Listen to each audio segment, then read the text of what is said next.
नाज़रीन, अवामी न्यूज़ में ख़बरनि जो सिलसिलो जारी है। इन वक्त असीं तव्हांखे कपरो में ख़बर ॾींदा हलूं त कपरो में जश्न आज़ादी जे मौक़े ते कपरो स्टेट लाइफ इंश्योरेंस ऑफिस खे पाकिस्तानी झंडनि सां सिंगारियो वियो ऐं जश्न आज़ादी जे मौक़े ते स्टेट लाइफ इंश्योरेंस ऑफिस कपरो में ऑफिसर एरिया मैनेजर हाकम जी अॻुवाणी में जश्न आज़ादी जो केक काटियो वियो, जंहिंमें जलाल, ज्ञानचंद, अशोक कुमार, खमीसो, मौलवी महर, डॉक्टर मंगल समेत वर्करनि ऐं शहरनि वॾे तादाद में शिरकत कई। इन मौक़े ते अॻुवाणी मीडिया सां ॻाल्हाईंदे चयो आहे त परचम पाकिस्तान का पूरे ऊंचा अपना परचम पाकिस्तान जे 14 अगस्त जश्न आज़ादी जे ॾींहं ते असांजे कपरो area state life insurance office ते सभिनी फील्ड वारनि ऐं एसआर एसएम एरिया मैनेजर सभिनी दोस्तनि गॾिजी हिते केक कटियो जश्न आज़ादी जे ॾींहं ते ऐं पूरी ऑफिस खे झंडनि सां सिंगारी ऐं पूरे फील्ड ऐं असांजे सभिनी दोस्तनि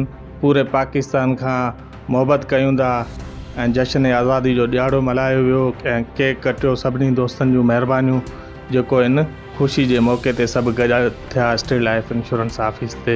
वॾी वॾी नेमत आहे ऐं जेको आहे सो ग़ुलामी आहे उहा दुनिया जी सभ खां वॾी लानत ऐं अॼु असांजी आज़ादी जो ॾींहुं आहे ऐं आउं सभिनी जेको आहे सो मुहिबे वतन जेके आहिनि ऐं पूरी दुनिया जी कुंड कुर्छ में रहंदड़ पूरी पाकिस्तानी क़ौम खे जश्न आज़ादी जो जेको आहे सो मुबारकबाद पेश करियां थो। अब्दुल लतीफ़ भिटाई फरमाए थो त वतन सां मोहबत हिकिड़ी ईमान जी निशानी आहे। अल्हम्दुलिल्लाह अॼु साईं हाकिम साहब एरिया मैनेजर जी ऑफिस ते इहो प्रोग्राम असां मल्हायोसीं। सभिनी खे ख़ुशी आहे।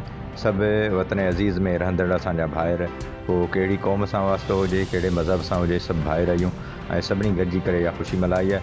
मुहर्रम अल हराम जे निस्बत सां असां इहो एतिरामन प्रोग्राम ऑफिस जे अंदरि रखियो आहे ऐं अल्हम्दुलिल्लाह सॼो मुल्क ख़ुशीअ में आहे। या अल्लाह साईं असां ते नेमत ख़ुशी। पहिरीं त सभिनी दोस्तनि खे मुबारकबाद ऐं सॼी क़ौम खे जश्न आज़ादी मुबारकबाद पेश करियां थो। पाकिस्तान जिंदाबाद, पाक आर्मी जिंदाबाद जे हवाले सां बाक़ाइदे पूरी पाकिस्तानी क़ौम ऐं पाकिस्तान जे जेके बाक़ाइदे क़ौमूं रहनि थियूं सभिनी खे बाक़ाइदे दिलि जे गहरनि सां मुबारकबाद पेश कयांसि थो। ठीकु आहे। ऐं पाकिस्तान आर्मी खे बाक़ाइदे मुबारकबाद हुजनि। पाकिस्तान जे जेके मोहबत आहिनि सभिनी खे मुबारकबाद हुजे 14 अगस्त ते। दोस्तों, पाकिस्तान 14 अगस्त जे ॾियारे ते असां केक कटियोसीं state life insurance area manager office ते कपरो में ऐं असां पाकिस्तान सां मोहबत कयूं था। हर शख्स खुदा के पूजे तो हर रीत खुदा के पूजण ॾियो। सरमत शराफा शायर जा गीत गगन के गूंजण ॾियो। हिकु असां state life insurance corporation of Pakistan ते कपरे में असां केक कटियोसीं ऐं दोस्त सभु गॾु थियासीं ऐं जश्न आज़ादी मुबारक। मज़ीद खबरों और तफसीलात के लिए विज़िट करें हमारी वेबसाइट www.awamiNewsHD.com।